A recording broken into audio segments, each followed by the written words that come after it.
ప్రభునామన చేరువచ్చిన మీకు అందరికీ కూడా మధుబాబు నిశ్చిత తరపున శుభాభివందనాలు. దేవుడు ఆత్మ కనుక మనం ఆరాధించడం, ఆయన ఆత్మతోనూ సత్యంతోనూ ఆరాధించుకుందాం. ఇవాళ ధ్యానాంశం ఏంటంటే సామెతలు 12వ అధ్యాయం 3వ వచనం. భక్తిహీనత వలన ఎవరునూ స్థిరపరచబడరు, నీతిమంతుల వేరు కదలదు. భక్తిహీనత వలన ఎవరు స్థిరపరచబడరు. భక్తిహీనత వలన స్థిరపరచబడకపోవటం అంటే భక్తిహీనులు ఎట్లా ఉంటారంటే చంచల స్వభావం కలిగి ఉంటారు. వాళ్ళు నిలకడ మనస్తత్వం ఉండదు, స్థిరమైన మనసు ఉండదు. అందువలన వాళ్ళు ఏంటంటే ఎప్పుడు ఏ గాలి వాటానికి కొట్టుకుపోతూ ఉంటారు. సముద్రంలో చేప, బ్రతికున్న చేప నీటికి ఎదురిస్తే చచ్చిపోయిన చేప వాటానికి కొట్టుకుపోయినట్టుగానే వీళ్ళు ఎట్లా భక్తిహీనత వాళ్ళని ఏం చేస్తారంటే వాళ్ళకి దేవుని పట్ల విశ్వాసం ఉండదు కనుక వాళ్ళు ఏం చేస్తారంటే ఎటు పరిస్థితులను బట్టి ఎటు పరిస్థితులు అనుకూలంగా ఉంటే అటు వెళ్ళిపోతూ ఉంటారు. వాళ్ళలో స్థిరమైనటువంటి మనసు ఉండదు, దేవుని భీతి ఉండదు, దేవుని పట్ల విశ్వాసం ఉండదు. అందువలన ఏంటంటే ఇక్కడ దీనిలో మనకి ఇంకో విషయం చూసినట్లయితే సామెతలు 10వ అధ్యాయం 25వ వచనం చూసినట్లయితే సామెతలు 10:25. సామెతలు 10వ అధ్యాయం 25వ వచనంలో ఏం చెబుతాయంటే, సుడిగాలి వెచ్చగా భక్తిహీనుడు లేకపోవును, నీతిమంతుడు నిత్యము నిలుచు కట్టడ వలె ఉన్నాడు. సుడిగాలి వీచినగా భక్తిహీనుడు లేకపోతాడు. సుడిగాలి అంటే సుడిగాలికి చాలా భయంకరమైనటువంటి స్పీడ్తో వస్తుంది సుడిగాలి అంటే మనకు తెలిసిన విషయమే.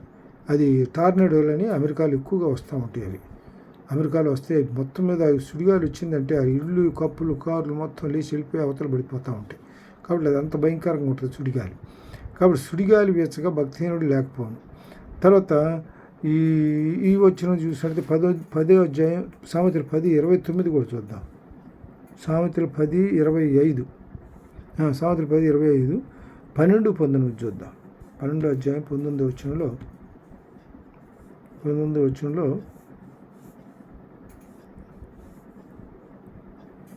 నిజమాడు పెదములు నిత్యము స్థిరమయ్యుడును, అబద్ధం మాడు నాలుక క్షణం మాత్రమే ఉండను. నిజమాడు పెదవులు నిత్యము స్థిరమై ఉండను. యథార్థవంతులంట లోక విరోధులంట. యథార్థంగా మాట్లాడే వాళ్ళు మాటలు ఎప్పుడు యథార్థ కలిగిన మాటలు ఎప్పుడు నిజం ఉంటుంది. వాడు ఇవాళ మాట్లాడినా, రేపు మాట్లాడినా, ఎల్లుండి మాట్లాడినా అదే మాట మాట్లాడతాడు. కానీ మాట మార్పు చేసి మాట్లాడే అవకాశం రాదు. అబద్ధాలు ఆడారు వాళ్ళు ఏం చేస్తారంటే అబద్ధాన్ని కప్పించుకోవటం కోసం, ఒక అబద్ధం ఆడితే 10 అబద్ధాలు ఆడాల్సి వస్తుంది దాన్ని కప్పించుకోవటం కోసం.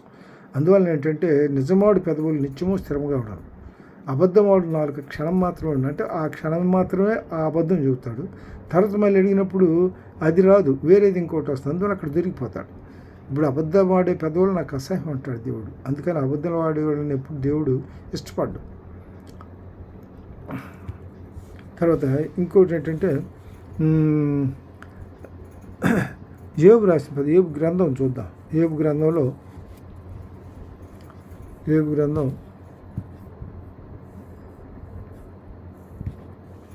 20వ అధ్యాయం 8-9 వచనాలు.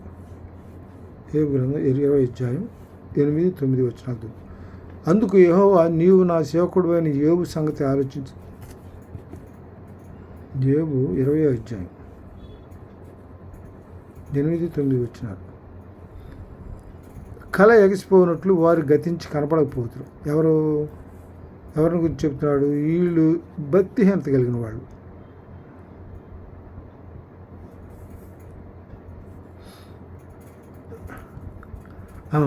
కళ ఎగిసిపోయినట్లు వారు గతించి కనపడకపోదురు. రాత్రి స్వప్నము దాటిపోయినట్లు వారు తరిమి వేయబడదురు. వారిని చూచిన కన్నులు ఎకను వారిని చూడదు. వారి స్థలమున వారు మరీ ఎప్పుడూ కనపడరు. అంటే స్థిరమైన మనస్తత్వం లేని వాళ్ళు ఏంటంటే ఇవాళ ఇక్కడ ఉంటారు, రేపు ఇంకో దగ్గర ఉంటుంటారు. సంచార జాతులు ఉంటాయి. సంచార జాతులు అంతేగా, ఒక దగ్గర ఇప్పుడు వాళ్ళు స్థిరమైన నివాసం ఉండదు.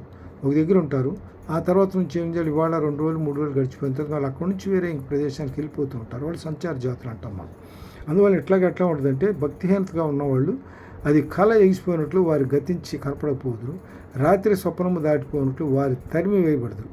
వారిని చూచిన కన్నులు ఇకను వారిని చూడదు. వారి స్థలమున వారు మరి ఎప్పుడూ కనపడరు.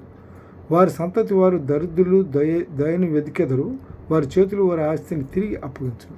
అంటే వారి సంతతి వారికి కూడా దరిద్రులు అవుతారు. ఎందుకంటే ఒక స్థిరమైనటువంటి నిలకడైనటువంటి ప్లేస్ వాడు ఉండదు కనుక వాళ్ళు ఏం చేస్తారు, ఏం సంపాదించే పరిస్థితి ఉంది, ఎప్పటికప్పుడే ఖర్చు అయిపోతూ ఉంటుంది. స్థిర నివాసం ఉన్న వాళ్ళు ఏం చేస్తారంటే రేపు భవిష్యత్తును గురించి పిల్లల దృష్టిలో పెట్టుకొని మంచి తండ్రి పిల్లల్ని ఆస్తికర్తలుగా చేస్తాడని ఇప్పుడు తండ్రి ఏం చేస్తాడంటే పిల్లల కొరకు సమకూర్చి పెడతా ఉంటాడు. అందువల్ల వాళ్ళు ఆస్తికర్తలు అవుతారు. తర్వాత కీర్తనలు ఏబు రాసిన గ్రంథం 27 అధ్యాయం 16-18. ఏబు 27 అధ్యాయం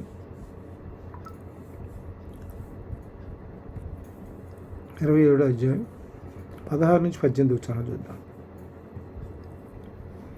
ధూళి అంత విస్తారముగా వారు వెండిని పోగు చేసినను, జిగటమానంత విస్తారముగా వస్త్రములను సిద్ధపరచుకొనినను వారు దాన్ని సిద్ధపరచుకొనటే గాని నీతిమంతులు దాన్ని కట్టుకొనిదరు, నిరపరాధులు ఆ వెండిని పంచుకొనిదరు.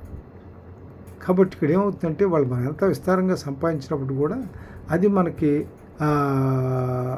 దాన్ని మనం అనుభవించేటువంటి పరిస్థితి ఉంటే అనుభవించగలం, కానీ లేకపోతే అది ఏమవుతుంది అనమాట. వాళ్ళు వస్త్రాలు సిద్ధపరచుకున్నా, బంగారం సిద్ధపరచుకున్నా, వెండి సిద్ధపరచుకున్నా, ఏమైనా కూడా దాన్ని సిద్ధపరచుకునేటే కానీ నీతిమంతులు దాన్ని కట్టుకొనిదరు. అంటే వాళ్ళు భక్తిహీనులు సంపాదిస్తారు కానీ అది వాళ్ళ దగ్గర నిలవదు. వాళ్ళు దాన్ని మళ్ళీ తిరిగి పోగొట్టుకుంటుంటారు. ఎందుకంటే వాళ్ళకు ఉన్నటువంటి దుర్వ్యసనాలనండి, వేరే ఇతరమైన కారణాల చేతనైనానండి, అది వాళ్ళ దగ్గర నిలవదు. వాళ్ళు సంపాదిస్తారు. అది సంపాదించడం కూడా ఎట్లా అయితే యథార్థంగా సంపాదించినట్లయితే నిలబడుతుంది. రెక్కల కష్టార్జితాన్ని పిల్లలు అనుభవిస్తారని సెలవు ఇచ్చారు కదా. కాబట్టి లెక్కల కష్టార్జితం కాదు, అది అక్రమంగా వచ్చినటువంటి ఆస్తి ఎప్పుడు కూడా నిలబడదు. అందువల్ల అది ఏమవుతుందంటే సంపాదిస్తారు కానీ స్థిరంగా నిలవదు వాళ్ళ దగ్గర.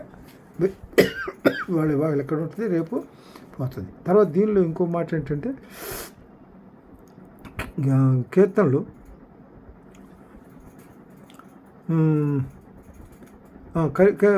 సామెతలు 12-11 కూడా చూద్దాం. సామెతలు 11-19. ఇది సామెతలు 12 అధ్యాయం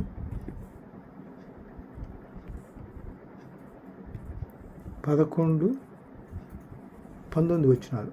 తమ భూమిని సేద్యపరచుకుని వానికి ఆహారం సమృద్ధిగా కలుగును, వ్యర్థమైన వాటిని అనుసరించేవాడు బుద్ధి లేనివాడు. తమ భూమిని సేద్యపరచుకుని వానికి ఆహారం సమృద్ధిగా కలుగుతుంది. శ్రద్ధగా ఆహారం సమృద్ధిగా సేద్యపరచుకోవటం అంటే మనం కష్టపడి పనిచేస్తే ఏమవుద్దంటే సమృద్ధి కలుగుతుంది. వ్యర్థమైన వాటిని అనుసరించేవాడు బుద్ధి లేనివాడు అవుతాడు. తర్వాత ఇంకో మాట కూడా ఉంది, శ్రద్ధగా పనిచేయవాడు ఐశ్వర్యవంతుడవుతాడంట, బద్ధకంగా పనిచేయవాడు దరిద్రుడవుతాడంట. దీనిలో 19వ వచనంలో ఏం చెబుతాడో చూద్దాం. 19వ వచనంలో నిజమాడు పెదవులు నిత్యము స్థిరమైన గడును, అబద్ధమాడు నాలుక క్షణం మాత్రమే. ఇంతకుముందు ఒకసారి చెప్పుకున్నాం దాన్ని. నిజమాడు పెదవులు నిత్యము స్థిరంగానే ఉంటాయి. తర్వాత దీనిలో ఇక్కడ మనం గురించి మాట్లాడుకునేది ఏంటంటే స్థిరపడుదురు అనేటువంటి దాని.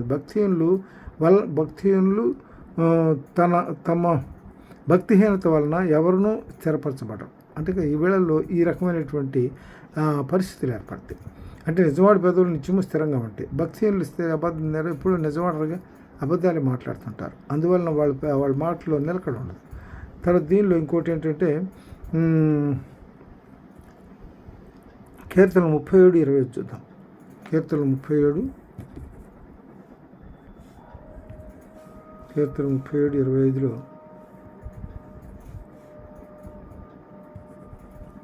నేను చిన్నవాడైన ఇంటిని ఇప్పుడు ముసలివాడినై ఉన్నాను, అయినను నీతిమంతులు విడగొట్టు కానీ వారి సంతానం భిక్షమంతుడు కానీ నేను చూచుండే. అంటే ఇక్కడ సందర్భం ఏంటంటే ఇందులో 2 పదాలు ఇచ్చాడు మనకి. భక్తిహీనత వలన ఎవరు స్థిరపరచబడరు, నీతిమంతులు వేరు కదలదు. అంటే ఇక్కడ దీనిలో ఇప్పుడు వరకు ఏం చేశామంటే స్థిరత్వాన్ని గురించి మాట్లాడడం. ఎవరు స్థిరంగా ఉంటారు, ఎవరి పద్ధతులు స్థిరంగా ఉంటాయి, ఎవరి ఆలోచనలు స్థిరంగా ఉంటాయి అనేటువంటిది. ఇప్పుడు అంతకుముందు దీని స్థిరత్వాన్ని భక్తిహీనుల వలన ఎవరు స్థిరపరచబడరు. కాబట్టి ఎందుకు స్థిరపరచబడరు అనేటువంటి దాని మీద ఇప్పుడు కొన్ని విషయాల సందర్భాలు మాట్లాడుకున్నాం. ఇప్పుడు రెండోది ఏంటంటే దీనిలో నీతిమంతులు ఏరు కదలదు. అంటే దాని మీద బట్టి మనం ఇక్కడ దీనిలో రెండో భాగంగా నీతిమంతులు వేరుని గురించి ఇరుమంతుల గురించి మాట్లాడుకుందాం. తర్వాత దీనిలో మొట్టమొదటిది ఏంటంటే రోమీయులు రాసిన పత్రిక 4వ అధ్యాయం 3వ వచనంలో, రోమీయులు రాసిన పత్రిక 4వ అధ్యాయం 3వ వచనంలో, 4వ అధ్యాయం 3వ వచనం, అబ్రహాం దేవుని నమ్మెను, అది అతనికి నీతిగా ఎంచబడేది. అబ్రహాం దేవుని నమ్మాడు, అది అతనికి నీతిగా ఎంచబడింది. తర్వాత దీనికి ముందు ఇంకో మాట కూడా చెప్పుకుందాం మనం. ఏంటంటే కీర్తనలో స్థిరపరచబడరు అనే దాని మీద కీర్తనలో ఒక మాట చెప్పుకుందాం. కీర్తనలు 1:1-4 వచనాలు చూద్దాం. కీర్తనలు 1:1-4 వచనాల్లో,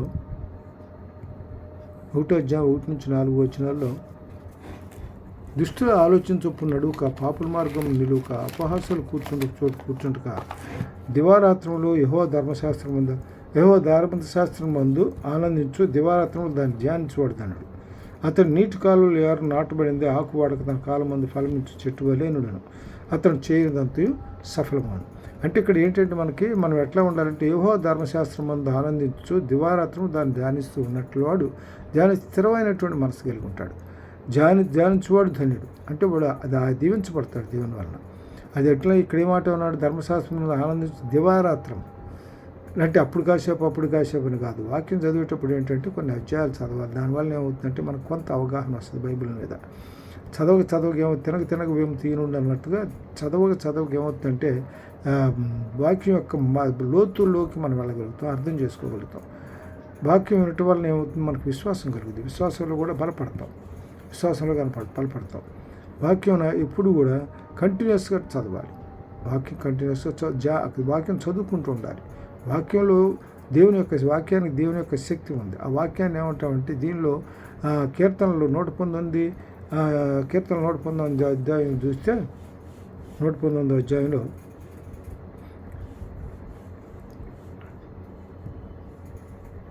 కీర్తన 119 అధ్యాయంలో 50వ వచనం చూద్దాం. 50వ వచనం, నీ వాక్యం నన్ను బ్రతికించినది, నా బాధల్లో అది నాకు నెమ్మది కలిగించినది. అది మనకి ఏదైనా ఇబ్బంది వచ్చిందనుకో, వాక్యం మనకు ఆదరణ. వాక్యం ద్వారా దేవుడు మనతో మాట్లాడతాడు. అప్పుడు మనకేంటంటే దేవుని బట్టి కొంత మనం ఆదరణ పొంది నెమ్మది కలిగి నిబ్బరం కలిగి ఉంటాం. తర్వాత దీనిలో ఇంకొక వాక్యం ఏంటంటే 105వ వాక్యం చూద్దాం.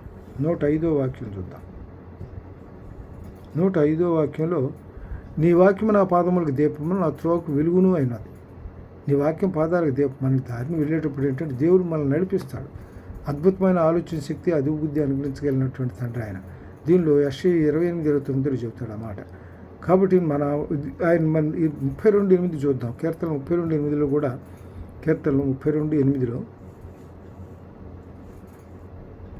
32 అధ్యాయం 8 వచనం చూద్దాం.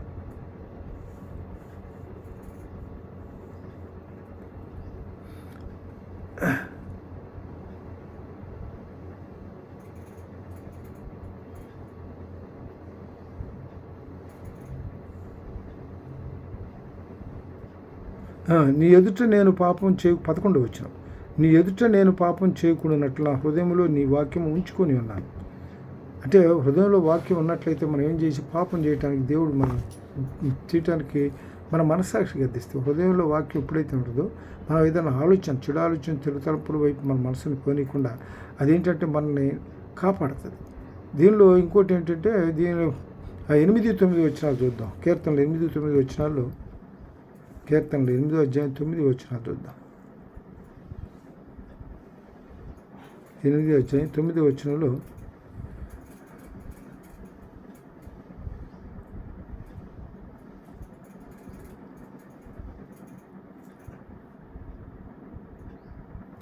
సామెతలు 8:9లో,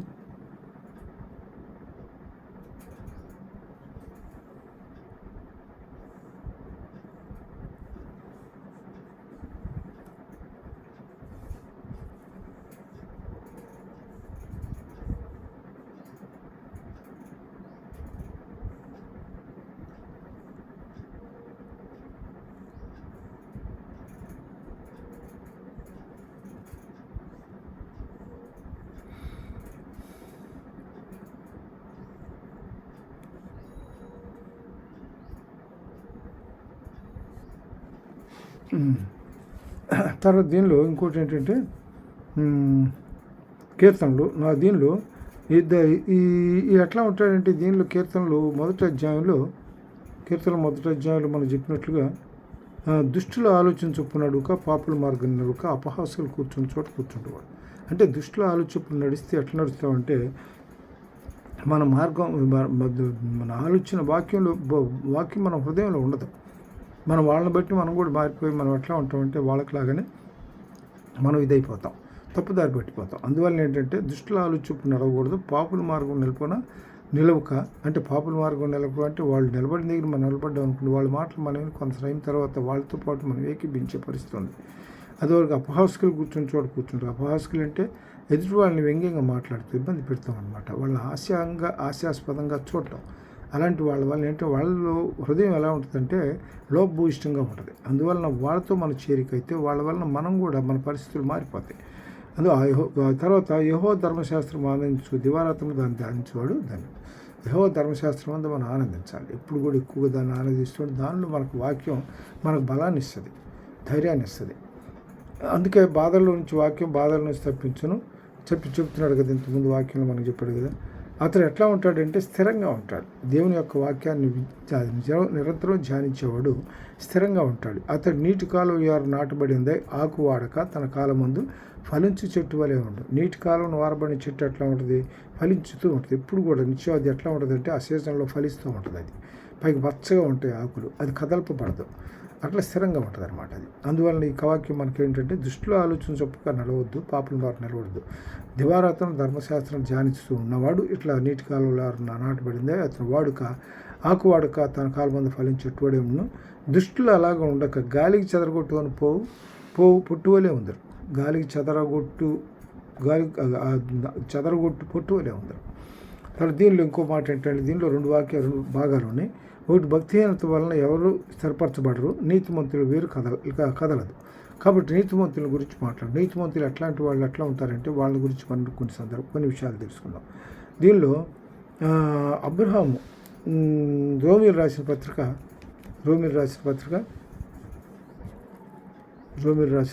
4వ అధ్యాయం 3వ వచనంలో అబ్రహాము దేవుని నమ్మెను, అది అతనికి నీతిగా ఎంచబడింది. తర్వాత దీనిలో ఇంకో మాట ఏమంటాడంటే గలతీయులు రాసిన పత్రిక 3వ అధ్యాయం 6-9 చూద్దాం.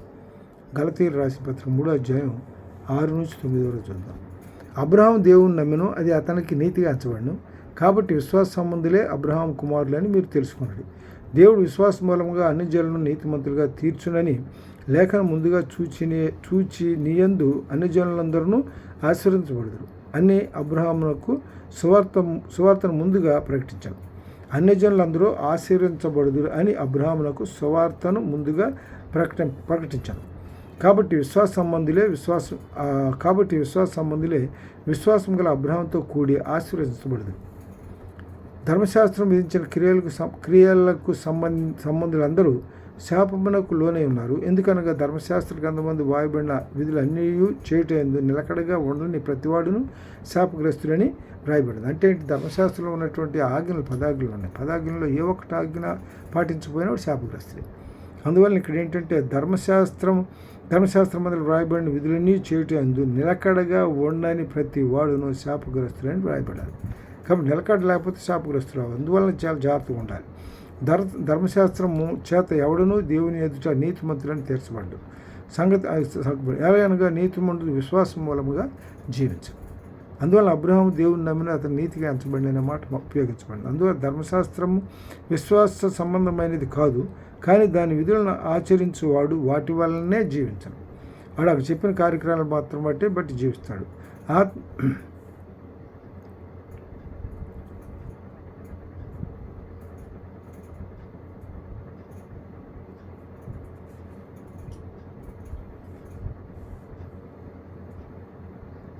తర్వాత 16 నుంచి చూద్దాం.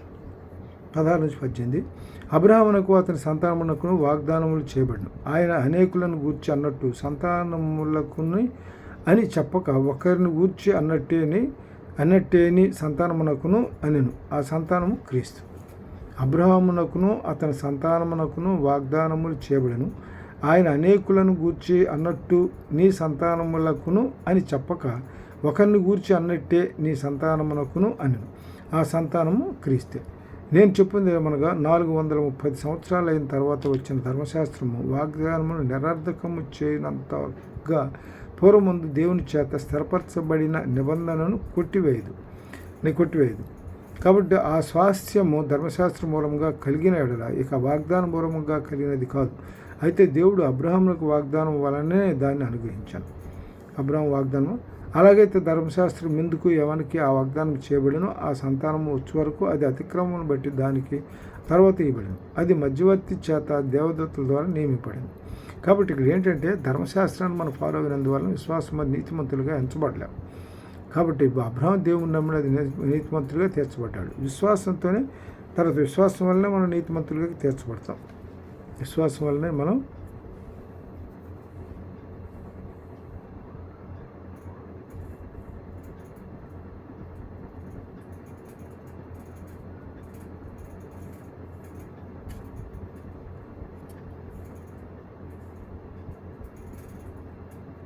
ఇక్కడ దీన్ని మనం పాత నిబంధన కూడా తీసేయడానికి వీలేదు. ఎందుకంటే కాబట్టి మనము విశ్వాసం మూలమున నీతిమంతులమని తీర్చబడినట్లు క్రీస్తునొద్దకు మనల్ని నడిపించుటకు ధర్మశాస్త్రం మనకు బాలశిక్షకుడు ఆయన. అయితే విశ్వాసం వెల్లడి ఆయన కనుక ఇక బాలశిక్షకుని క్రింద ఉండము. యేసు క్రీస్తునందు మీరందరూ విశ్వాసం వలన దేవుని కుమారులై ఉన్నారు. క్రీస్తులో బాప్తిసం పొందిన మీరందరూ క్రీస్తును ధరించుకొని ఉన్నారు.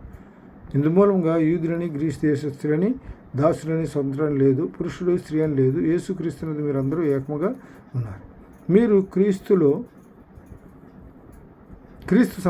సంబంధులైతే ఆ పక్షమున అబ్రహాం యొక్క సంతానమై ఉండి వాగ్దాన ప్రకారం వారసులై ఉన్నారు.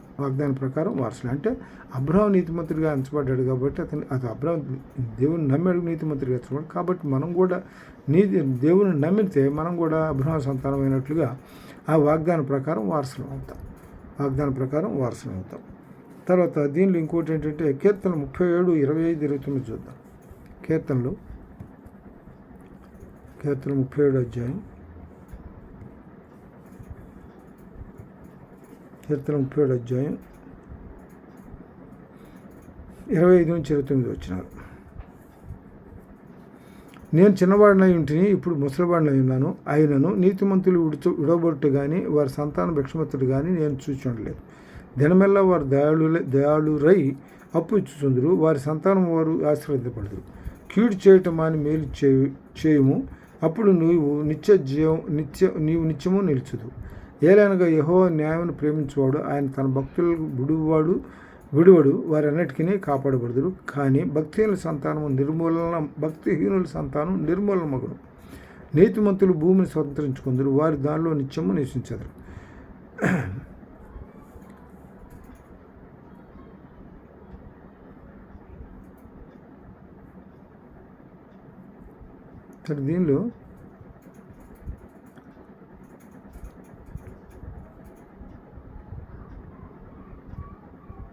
దీనిలో నీతిమంతులు విడువబట్టు కానీ వారి సంతానం భిక్షమతుడు కానీ చూస్తుండలేదు.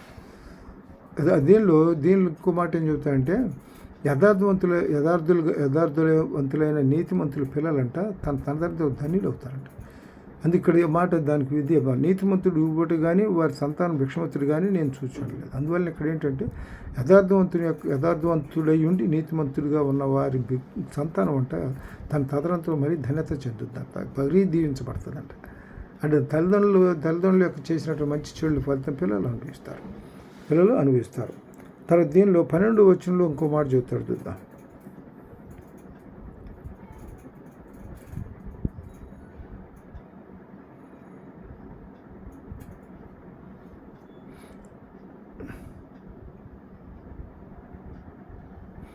తర్వాత దీనిలో కీర్తన 37, 11 చూద్దాం.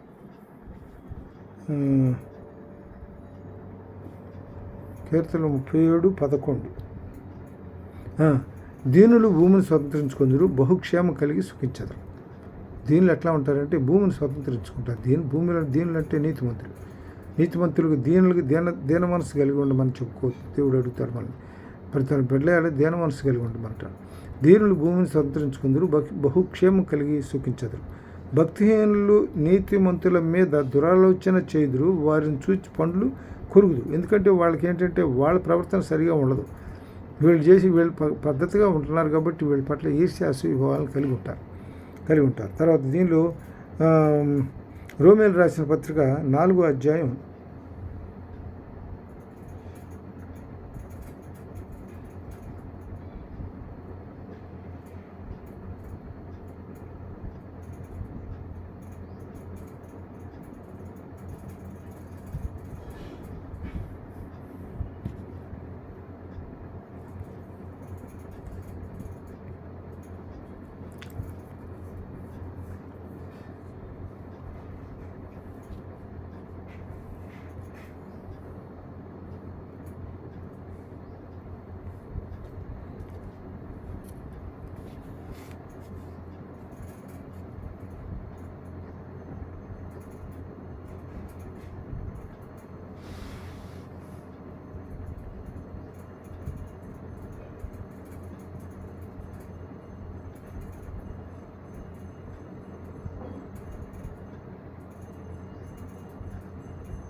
5వ అధ్యాయం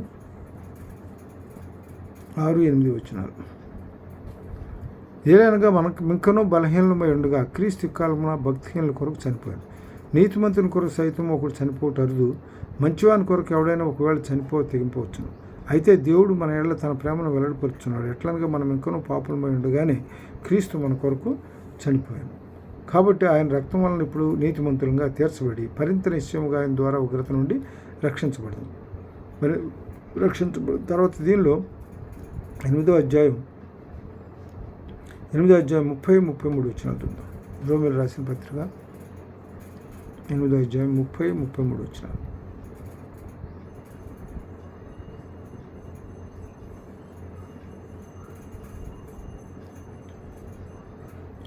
మరి ఎవరిని ముందుగా నిర్ణయించనో వారిని పిలిచను, ఎవరిని పిలిచనో వారిని నీతిమంతులుగా తీర్చను, ఎవరిని నీతిమంతులుగా తీర్చనో వారిని మహింపరచను. దీనిలో 28వ వచనం నుంచి కూడా చూద్దాం. మనం 28వ వచనం కూడా చూసినట్లయితే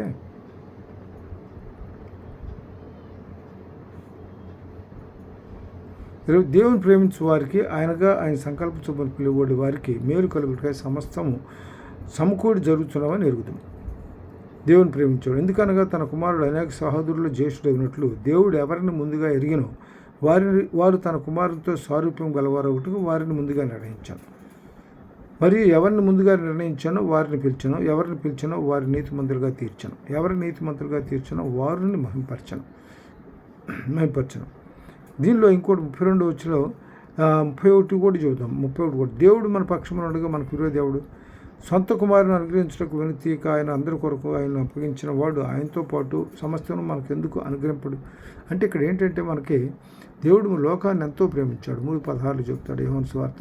దేవుడు లోకాన్ని ఎంతో ప్రేమించి ఎవరు నశించిపోవటం ఆయనకి ఇష్టం లేదు. అందువల్ల ఆయన కుమారుని మనకు అనుగ్రహించాడు. అందుకని ఇక్కడ ఏమంటాడంటే సొంత కుమారుని అనుగ్రహించుటకు వెనుతీక మన అందరి కొరకు ఆయన అప్పగించిన వాడు మనకు అందరికీ ఆయనను అప్పగించాడు. ఆయనతో పాటు సమస్తం మనకు ఎందుకు అనుగ్రహించాడు?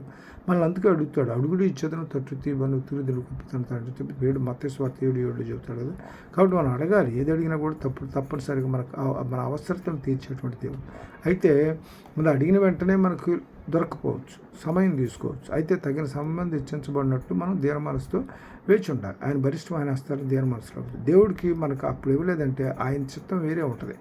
మనం అడిగిన దానికంటే ఊహించిన దానికంటే కూడా అత్యంతంగా ఇవ్వగలిగినటువంటి శక్తివంతుడు కనుక మనకు దాన్ని ఆయన ఇచ్చింది మనం అడగగానే మనం అడిగింది కొద్దిగా ఉండొచ్చు, దేవుడు ఇచ్చేది మరి ఎక్కువగా ఇస్తాడు. అందువల్ల ఏంటంటే దేవుని యొక్క సహాయం కొరకు మనం ఆయన వైపు చూడాలి. దేవుడు మోషే ఏం చేశాడంటే ఆయన ఐగుప్తు నుంచి జనాలను తీసుకొచ్చాడు. ఇశ్రాయేల్ జనాంగాన్ని దేవుడు వాగ్దానం చేసిన పాలు చేలను ప్రవహించే దేశంలో తీసుకొచ్చే సమయంలో అక్కడ చాలా సమస్యలు ఎదుర్కొంటారు. వాళ్ళు ఎదుర్కొన్నప్పుడు వీళ్ళు సమస్యల వైపు చూస్తారు ఇశ్రాయేల్ జనాంగం అంతా కూడా. అయితే మోషే ఏం చేస్తాడంటే దేవుని వైపు చూస్తాడు. ప్రతి సమస్యకి దేవుని వైపు చూస్తే దేవుడు దానికి పరిష్కార మార్గం చూపిస్తాడు. వాళ్ళు మొత్తం మీద పాలు తేనెలు ప్రవహించే దేశాన్ని తీసుకున్నారు. అయితే ఇక్కడ మోషేని నడిపించుకుంటూ వచ్చాడు. మోషే మాత్రం రాల, పాలు తేనెలు ప్రవేశించే దేశంలో అడుగు పెట్టలే. అది ఎందుకు అడుగు పెట్టలేదంటే దేవుడు ఒక సందర్భంలో దేవుడు చెప్పిన మాట వినకుండా దానికి వ్యతిరేకంగా చేస్తాడు. దేవుడు అవిధేయంగా ప్రవర్తిస్తాడు. అంటే వీళ్ళు నీళ్ళు లేకపోతే ఒక దగ్గరికి వచ్చినప్పుడు నీళ్ళు అవసరతను బట్టి వీళ్ళంతా సణుగుతుంటే అప్పుడు దేవుడు ఏం చేస్తాడంటే ఆ బండతో మాట్లాడమంటాడు. అది సంఖ్యాకాండంలో చెప్తాడు. బండతో మాట్లాడమంటే వీళ్ళు గొనుగుడు సణుగుడికి నువ్వు విసుగు చెందిన వాడే కర్ర తీసుకొని బండ మీద కొడతాడు. బండ మీద కొడితే నీళ్లు వస్తాయి. కానీ దేవుని దృష్టిలో అతను అవిధేయుడయ్యాడు అక్కడ. అందువల్ల ఏం చేయడు, దేవుడు అతన్ని అక్కడే ఆపేశాడు. పాలు తేనె దేవుడు ప్రవహించే దేశంలో రాలేకపోయాడు. అప్పుడు దేవుడు మోషే శిష్యుడైన యెహోషువకి బాధ్యతలు అప్పగించబడతాయి. యెహోషువ వీళ్ళందరినీ కూడా జనాంగాలందరూ పాలు దేశం తీసుకొస్తాడు. అక్కడ వాళ్ళకి వాటాలు ఏర్పాటు చేస్తాడు, అన్నీ ఏర్పాటు చేస్తాడు. వచ్చేటప్పుడు చాలామందితో యుద్ధాలు చేస్తాడు. అందువలన ఇక్కడ దీనిలో జకర్యా 4:6 ఒక మాట ఏం చెబుతాడంటే, జకర్యా 4:6 జకర్యా 4:6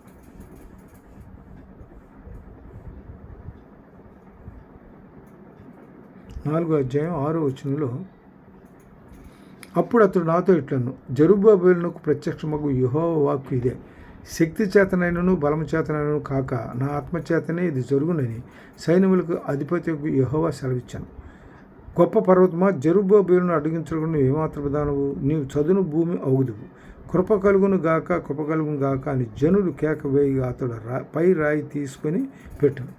కాబట్టి దీనిలో మొట్టమొదట్లో చూద్దాం, 1-2 వచనాలు చూద్దాం. నాతో మాట్లాడు, దూత తిరిగి వచ్చి నిద్రపోయి ఒకరిని లేపినట్లు నన్ను లేపి, నీకు ఏమి కనబడుతున్నదని అడుగ్గా, నేను సువర్ణమయమైన దీపస్తంభము, దాని మీద ఒక ప్రమిదను, దీపస్తంభమునకు 7 దీపములను, దీపమునకు 7 గొట్టములను కనబడినాయి. మరియు 2 ఒలివ చెట్లను, దీపస్తంభానికి కుడి ప్రక్కన 1 ఎడమ ప్రక్కన 1 కనబడుతున్నామని చెప్పి, నా ఏళ్ళని వాడ ఇదేమిటియో అని నాతో మాట్లాడుతున్న దూతని అడిగాను. నాతో మాట్లాడుతున్న దూత, ఇదేమిటో నీకు తెలియదా అని నన్ను అడగగానే, నా ఏళ్ళనివాడు నాకు తెలియదని. అప్పుడు అది అతడు నాతో ఇట్లా నేను, జెరుబ్బాబెలునకు ప్రత్యక్షముగా యెహోవా వాక్కిదే, శక్తి చేతనైన బలం చేతనైన కాదు కానీ నా ఆత్మచేతనే ఇది జరుగునని సైన్యములకు యెహోవా సెలవిచ్చాడు. అంటే ఇక్కడ ఏంటనమాట, ఈ మోషేకి దేవుని యొక్క ఆత్మ నడిపింపు ఉంది. యెహోషువకు దేవుని యొక్క ఆత్మ నడిపింపు ఉంటుంది. ఇక్కడ ఆయన అక్కడికి వచ్చిన తర్వాత అన్నీ కూడా జకర్యా గ్రంథంలో జకర్యాలో చెప్తాడు. జెరుబ్బాబెలును ప్రత్యక్షంగా కొన్ని విషయాలు చెప్తాడు అక్కడ. తర్వాత దీనిలో ఇంకోటి ఏంటంటే,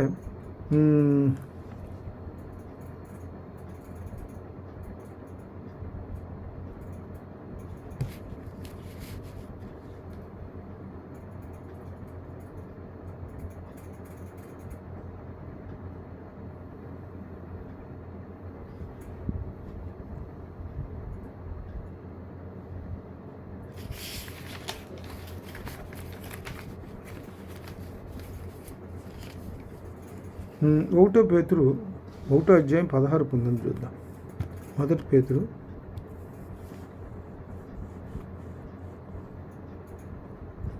1వ అధ్యాయం 16-19 వచనాలు. 16-19. మిమ్మల్ని పిలిచిన వాడు పరిశుద్ధుడై ఉన్న ప్రకారం మీరును సమస్త ప్రవర్తన యందు పరిశుద్ధులై ఉండుడి. పక్షపాతం లేకుండా క్రియలను బట్టి ప్రతివానిని తీర్పు తీర్చువాడు తండ్రి అని మీరు ఆయనకు ప్రార్థన చేస్తున్నారు కనుక మీరు పరదేశంలో ఉన్నంతకాలం భయంతో గడుపుడి. పితృపారంపర్యమైన మీ ప్రవర్తనను విడిచిపెట్టున్నట్లుగా వెండి బంగారముల వంటి క్షయ వస్తువుల చేత మీరు విమోచింపబడలేదు కానీ అమూల్యమైన రక్తం చేత, అనగా నిర్దోషము నిష్కల్కమైన గొర్రెపిల్ల వంటి క్రీస్తు రక్తం చేత విమోచించబడుతున్నారని మీరు ఎరుగుదు కదా. ఆయన జగత్తి పునాది వేయబడక మునిపే నియమింపబడిన కానీ తను మృతుల్లో లేపే తన మహిమనిచ్చిన దేవుని ఎళ్ళ తన ద్వారా విశ్వాసులైన మీ నిమిత్తము కడవరి కాలము యందును ఆయన ప్రత్యక్షపరచబడి కాగా మీ విశ్వాసమును నిరీక్షణ దేవుని యందు ఉంచబడి ఉన్నారు. అంటే విశ్వాసం కలిగి ఉండాలి. ప్రతి సందర్భాన్ని కూడా దేవుని పట్ల విశ్వాసంగా నిరీక్షణ కలిగి ఉండాలి. దీనిలో ప్రేమను గురించి చెప్పినట్టు ఏం చేస్తానంటే, ప్రేమ అన్నిటినీ తాళుద్దంట. చివరిగా ఏంటంటే విశ్వాసము, ప్రేమ. దీనిలో గల్తీలు రాసిన పత్రికలో చూద్దాం. గల్తీలు రాసిన పత్రికలో 3వ అధ్యాయం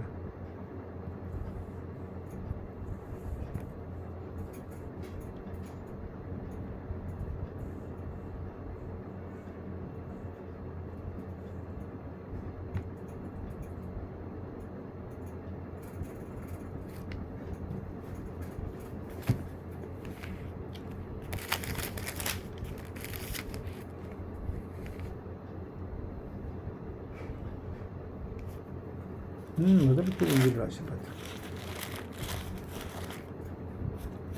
11వ అధ్యాయం.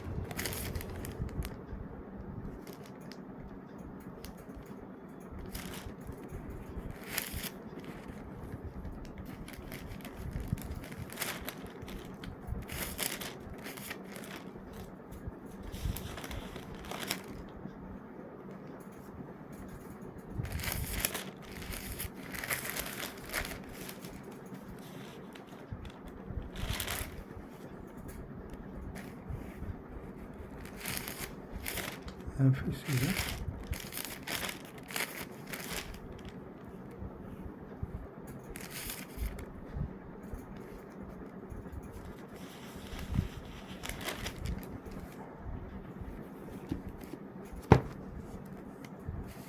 దీనిలో ప్రేమ, విశ్వాసము, నిరీక్షణ, ప్రేమ వీటన్నిటికంటే ప్రేమ గొప్పది. అందులో విశ్వాసం గొప్పది.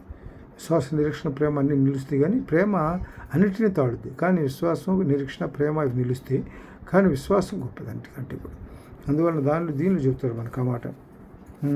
ప్రేమను గురించి చెప్పినప్పుడు ప్రేమ అన్నిటినీ తాడుతుందని చెప్తారు. దాంట్లో మనకి కొరింథీయులకు రాసిన పత్రిక. దీనిలో ఇంకోటి ఏంటంటే యోహాను సువార్త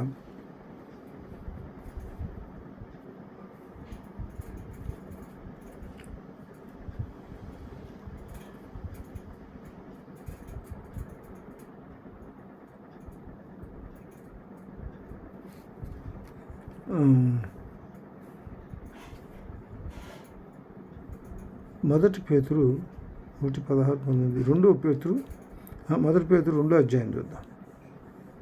1 పేతురు 2వ అధ్యాయంలో 24వ వచనం. మనం పాపముల విషయమై చనిపోయి నీతి విషయమై జీవించినట్లు ఆయన తానే తన శరీరం మందు మన పాపములను మాను మీద మోసుకున్నాడు. ఆయన పొందిన గాయం చేత మీరు స్వస్థత నొందితిరి. ఆయన పొందిన గాయాల చేత మా స్వస్థం. దీనిలో యెషయా 53 చూద్దాం. యెషయా 53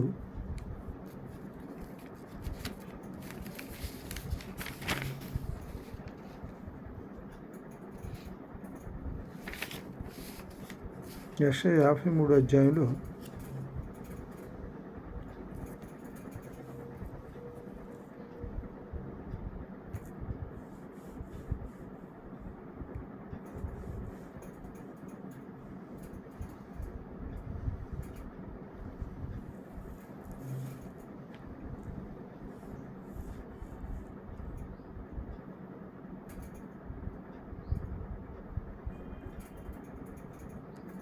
మన అతిక్రమణను బట్టి అతడు గాయపరచబడిను, మన దోషములను బట్టి నలుగొట్టబడిను, మన సమాధానార్థమైన శిక్ష అతని మీద పడింది. అతడు పొందిన దెబ్బల చేత మనకు స్వస్థత కలుగుతున్నది. ఆయన పొందిన దెబ్బల చేత మనకి స్వస్థత కలుగుతున్నది. కాబట్టి ఇక్కడ మనకి ఏంటంటే దేవుని బట్టి మనకు స్వస్థత పొందుతాం. దేవుడు ఆయన యెహోవా రాఫా, ఆయన స్వస్థపరచు యెహోవా. తర్వాత దీనిలో ఇంకోటి ఏంటంటే 1 యోహాను 4వ అధ్యాయం, ఎఫెసీ 5వ అధ్యాయం 2వ వచనం చూద్దాం. ఎఫెసీయులకు రాసిన పత్రిక పొందిన దెబ్బల చేత మనకి ఎఫెసీ 2వ అధ్యాయం 5వ అధ్యాయం 2వ వచనం 2-3 వచనం 5వ అధ్యాయం 2-3 వచనాలు. క్రీస్తు మిమ్మల్ని ప్రేమించి పరిమళ వాసనగా ఉండటకు మన కొరకు సంతాంతో దేవునికి అర్పణగాను బలిగాను అర్పించుకోండి. అలాగనే మీరును ప్రేమ కలిగి నడుచుకోండి. మీలో జాగ్రత్తమే కానీ ఏ విధమైన అపవిత్రతే కానీ లోభత్వమే కానీ వీటి ఎవరైనా ఎత్తకూడదు. ఇది పరిశుద్ధులకు తగినది కాదు. ఇప్పుడు కూడా మనం ఎట్లా ఉండాలంటే కృతజ్ఞ వచనమే విచ్చరింపవాలని కానీ బూతులైన పోకిరి మాటలైన సరస్వతులను విచ్చరింపకూడదని మీకు అవి తగవు. పరిశుద్ధులకి అవి తగవు. అందువల్ల ఇక్కడ ఇంకో మాట చూద్దాం.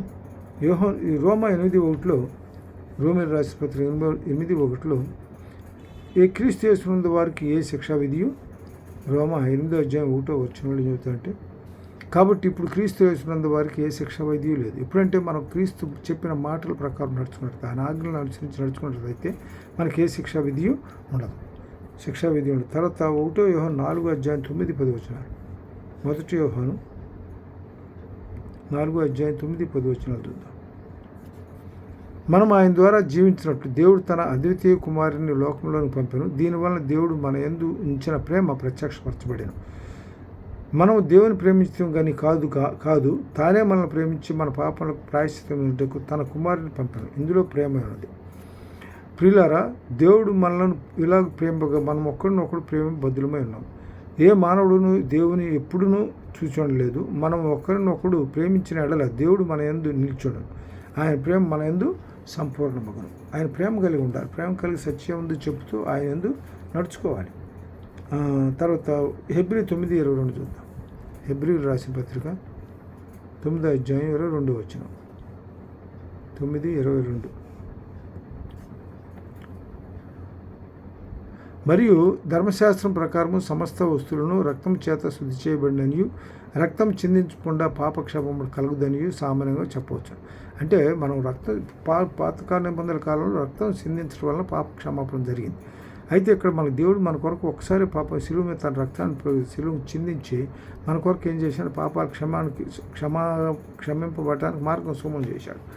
తర్వాత ఇక్కడ దీనిలో ఏంటంటే మనం ఎట్లా అంటే మన దీన్ని కడుక్కోవాలి. 1 యోహాను 1:7 చూస్తే 1:7 అయితే ఆయన వెలుగులో ఉన్న ప్రకారం మనం వెలుగులో నడిచినట్లా మనం అన్యోన్య సహవాసం గలవారమైంది. అప్పుడు కుమారుడైన యేసు రక్తం మన ప్రతిపాపనలు మన పవిత్రులుగా చేస్తుంది. ప్రకటనలు 7:10 ప్రకటనలు 7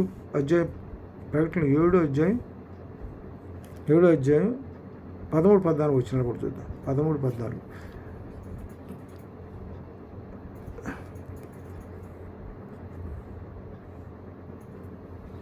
పెద్దల్లో ఒకడు తెల్లని వస్త్రములు ధరించుకొని ఉన్న వీరెవరు ఎక్కడి నుంచి వచ్చారని నన్ను అడుగ్గా, అందుకు నేను, అయ్యా నీకే తెలియను గాక. అతడు ఇలాగ తనతో చెప్పాను, వీరు మహాశ్రమల నుండి వచ్చిన వారు, గొర్రెపిల్ల రక్తంలో తమ వస్త్రములను ఉదుక్కొని వాటిని తెలుపు చేసుకునేవారు. అందువలన వారు దేవుని సింహాసనం ఎదుట ఉండి రాత్రి పగళ్ళు ఆయన ఆలయంలో ఆయన సేవించున్నారు. సింహాసనాశీనుడైన వాడు తానే తన గుడారపు వారి మీద కప్పును. కాబట్టి ఇక్కడ ఏంటంటే మన పాపాలను మనం కడుక్కోవాలి. పాపాలను కడుక్కోవటం అది అతిక్రమం దాచిపెట్టేవాడు వర్ధుడు ఒప్పుకొని విడిచిపెట్టి కనికరం పొందినని మన పాపాలను మనం ఒప్పుకున్న ఆయన నమ్మదగిన వాడు నీతిమంతుడుగానే సమస్త దుర్నీతిని మన పవిత్రులుగా చేస్తాడు. కాబట్టి మన పాపాలను ఒప్పుకోవాలి, మన పాపాలను కడుక్కోవాలి. అట్లా తెల్లని వస్త్రాలలాగా గొర్రెపిల్ల రక్తంతో తమ వస్త్రాలను ఉదుక్కొని వాడు తెలుపు చేసుకుంటాడు. ఎవరు? మహాశ్రమం నుంచి వచ్చిన వాళ్ళు వీళ్ళంతా కూడా వాడు గొర్రెపిల్ల రక్తంలో వాడు వస్త్రములు శుభ్రంగా ఉదుక్కున్నారు వాళ్ళు. అందుకని తెల్లని హిమం వల్లే తెల్లని వస్త్రాలు ధరించిన వాళ్ళు వాడు. తర్వాత చివరిగా కీర్తన 97:11 చూద్దాం. కీర్తనలు 97 అధ్యాయం 11 వచ్చిన